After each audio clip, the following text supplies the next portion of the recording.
Hello, welcome to part 3 of Reflecting, a demonstration of acrylic painting. I'm Karen Alari, and we've been working on this little riverscape for a little while now, and we're coming down to the final stages. What I'm working on is the foreground. We finished our light background with the sunlit trees, and then our mid-ground reflections and islets in the river. And now we're moving to this foreground, which is just sort of a lacy frame of twigs and branches and leaves around our painting. We've laid in the trunks and the branches and the twigs, and now we're moving into doing some foliage on these trees. I've mixed up a dark greenish blue color, and as I work on this foliage, I'm thinking about just keeping all the values pretty much in a very close dark range. I don't want to put a bunch of lights in here. I just want this to be a shadowed area that is more about the form and the shape of the twigs and the foliage than it is about color in this area. I want it to have enough interest that it reads as foliage without so much detail that it draws your eye too much and away from our focal point in the distance. Just rolling in this foliage with the side of my round bristle blend brush, rolling and tapping and trying to get a shape that feels organic and natural but is not too defined. I'm thinking about a few things with this foliage. You'll notice how I was careful to cover up the areas where the very dark trunk goes right off of the page. You really don't want that to happen because your eye will follow right off the page with the dark trunk. So I kind of softened those transitions and the place where the trunk actually leaves the painting with foliage right along the edge there.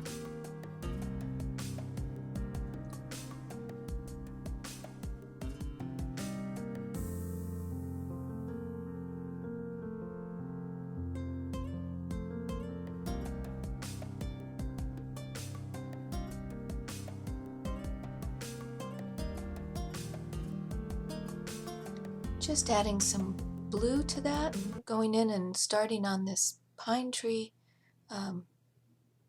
kind of foliage as opposed to the deciduous trees on the left that have a different shape to their branches and to their leaves and to their foliage.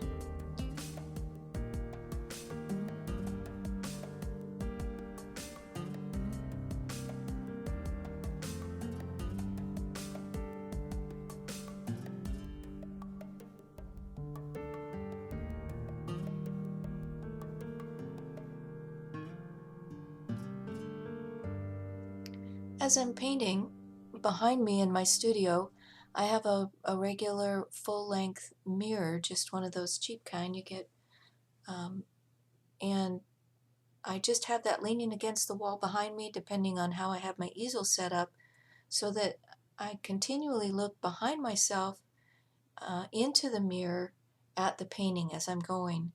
It's an alternative to being able to step back a long ways from your painting, which I can't do in my small room. So I would really suggest you get yourself a mirror to set up like that, because it helps a lot in keeping an eye on the big picture and the way that the values are working and the way the painting is working. Looking in the mirror and squinting your eyes are two very important tools in painting.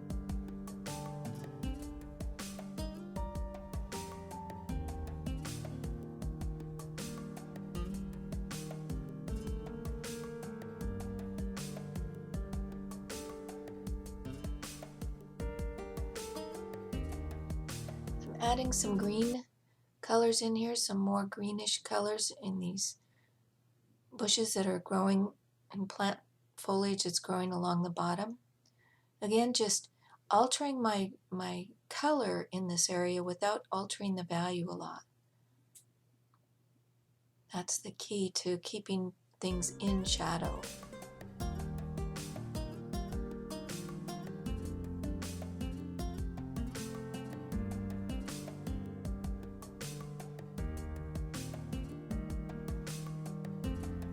I'm also being careful as I put these branches and these leaves down, not to have a branch come out and end right at the edge of a mountain line or right on the edge of something. You want to be sure to overlap things and not to have elements, big elements end right at the same point, especially since those leaves are in the foreground, so it would be confusing to the eye if, say, a branch came out and ended right at the tip of a mountain that's way in the background. But if you just go over that edge or that line, then it becomes very clear, oh, these are in the foreground and that is way in the background. Overlapping is a way to create depth in your painting.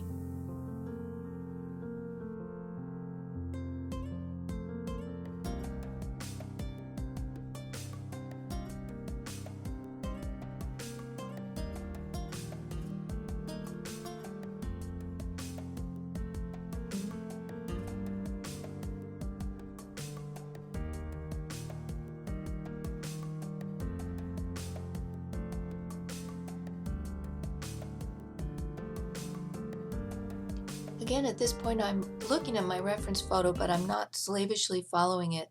Similar to when I put the islets in the river, you're going to use those shapes to tell the story you want to tell, and not necessarily just recreate the photo. I'm adding a much lighter value here. This is representative of the sky reflecting off some of those leaves in the shadowed area. And you often get that in a shadowed foresty kind of a scene. You get that very blue reflection. It's not a light color, it's really a very mid-value blue, but against the very darks in the shadow, it reads like a highlight and gives you that sense of integrating the sky and the rest of the scene with that shadowed area. You just have to be careful not to go overboard with that, not do too much of it, or it'll start looking like polka dots all over your painting.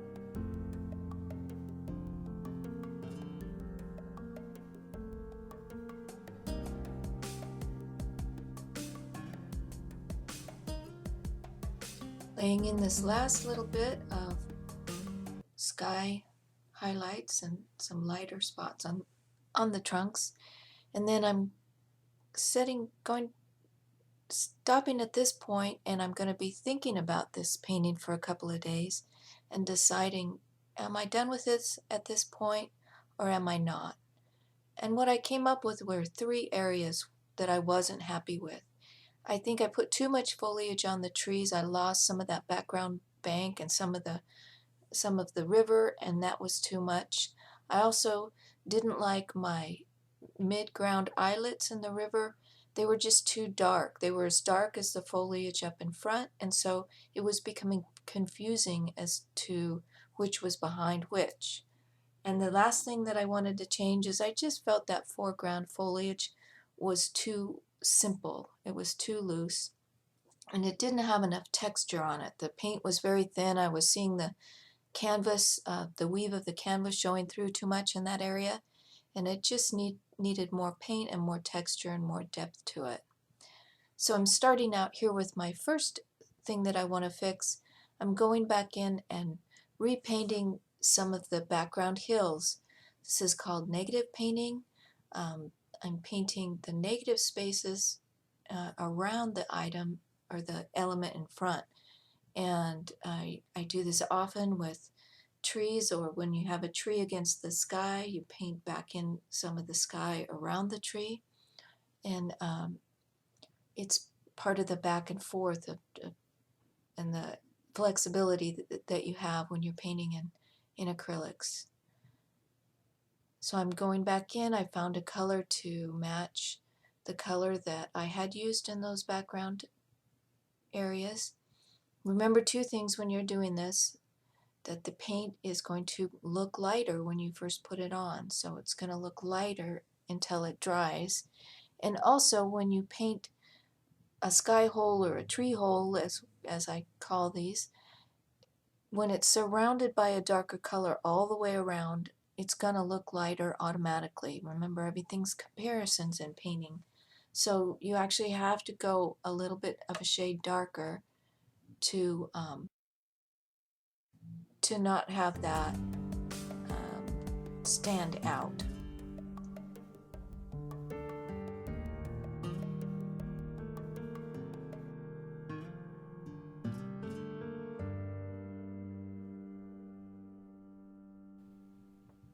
Okay, now I'm working on these, going to start to work on these foreground islets, adding back in first some of the river, and we're mostly done with lightening up our foliage so we see more of the background. I'm pretty happy with how that turned out. Now I'm going to find how much lighter do I want to go with these islets. Of course, first you're going to put down the darkest color, and then you'll add the lighter colors to the islands on top of that. So I'm coming in with a mid-value dark grayish color, but it's lighter than what was there. As you can see, in a lot of areas, those little islands were almost as dark as the foreground, which made it hard to tell that they were behind and not just part of the foliage.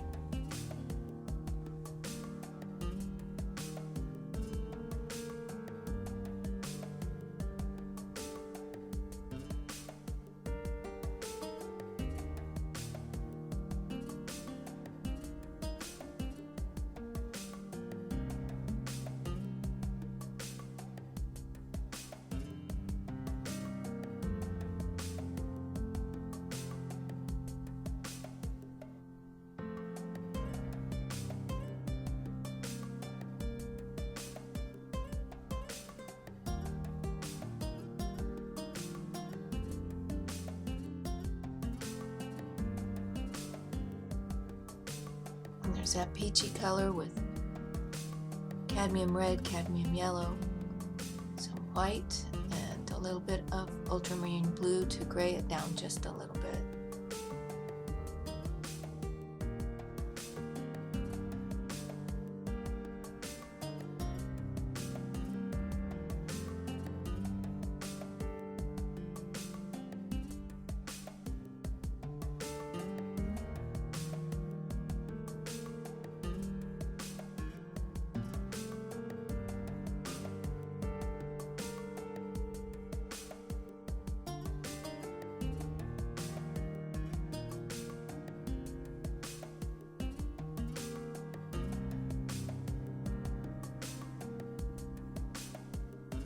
Finding that green color, that lighter mossy color, to go on top of those little islands.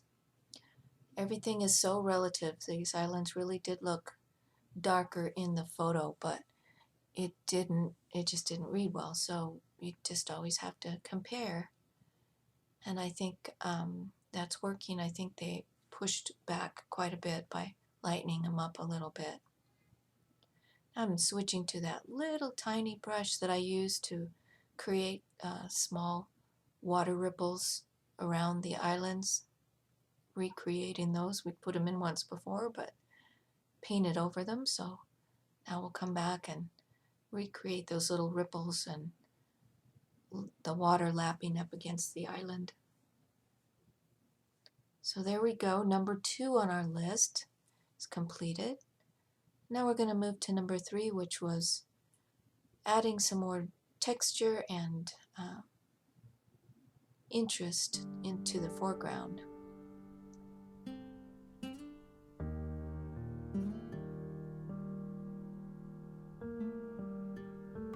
A lot of these branches, it's a little difficult to see in the video, but there was gaps in the paint. They weren't completely filled in, and the edges looked very, you could see the canvas weave, and I just felt that was distracting. I wanted to fill those in and make them a little more solid and have the paint itself be a little thicker.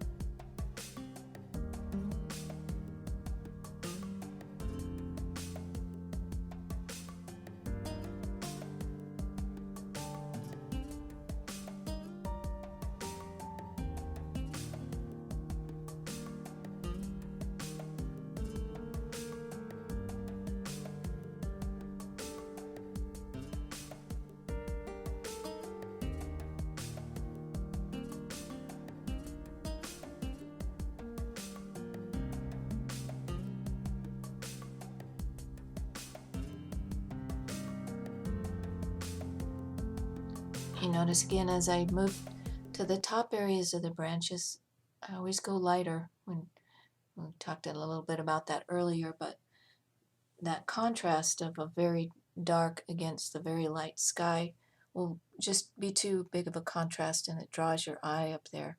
It always just works a little better to lighten up your foliage as it goes across the sky, unless that is your focal point and that's where you want the eye to go.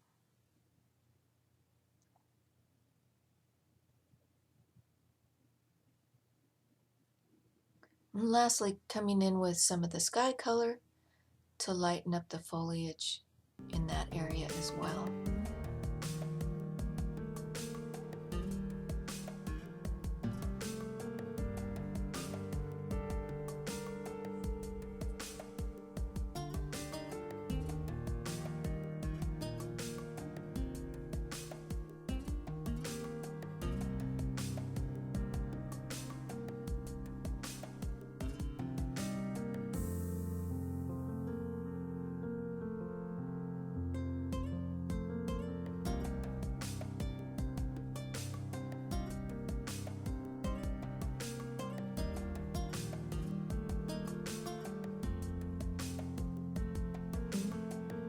Getting down to the final touches on this little painting, and I've enjoyed videotaping it for you and sharing it with you, and I hope maybe you've learned a couple of new tricks or just been inspired to pick up your brush, because that's what it's all about. And thank you for joining me in this video series. Hope you join me on my teaching website, paintwithkarenalari.com, and thanks for joining me.